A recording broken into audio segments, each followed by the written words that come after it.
I'm speaking with Barb Byers, Executive Vice President of the Canadian Labour Congress.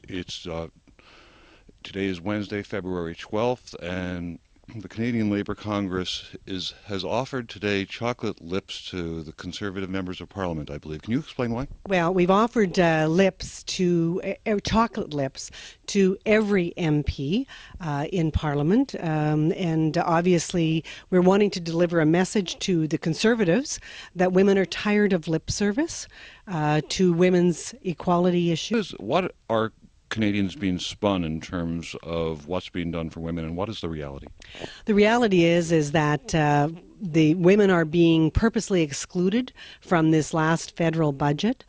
Some people might say that we were ignored. I don't think that. We don't think that we were ignored. This was a budget that was carefully crafted to exclude women. So when you look at infrastructure issues, you see that only 7% of women, or 7% of those people who work in construction and trades are women, about 7% as well in engineering, and similarly low numbers for other kinds of heavy manufacturing areas. So we're not going to benefit from the infrastructure programs, the shovels in the ground, shovel-ready projects. Then we end up with situations where there was no social infrastructure, childcare spaces that are desperately needed by working parents and people who want to take training and retraining to be able to either keep their jobs or get new jobs. There's no childcare for them.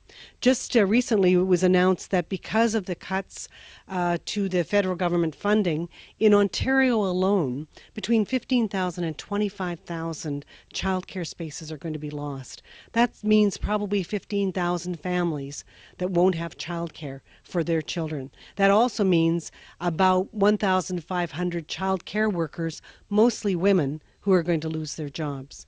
So that we've got the whole question of the lack of childcare, the lack of consideration of women in infrastructure programs. The federal government has come out with what they call the Equitable Compensation Act, which is, they say, is pay equity, which is not pay equity. It's nowhere near what women have been asking for. It's nowhere near what a federal task force recommended in May 2004.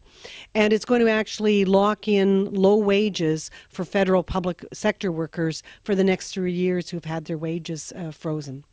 It's interesting they call it the Equitable Compensation Act. That seems like quite a stroke of spin. Well, it is a stroke of spin, and the other part of it is that they say it's pay equity. They're trying to deal with the problems of the current pay equity regime. We acknowledge that there are problems, but what is proposed is not going to help women. The other major area that women were left out of is the question of employment insurance. We know that women have less of a chance of getting employment insurance than their male counterparts, and men are having an increasingly hard time getting employment insurance.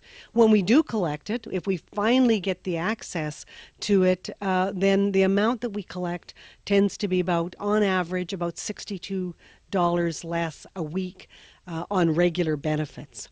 So we've seen that the government didn't do anything to improve access, didn't do anything to improve benefit levels or the duration of benefits, and women are really, really hard hit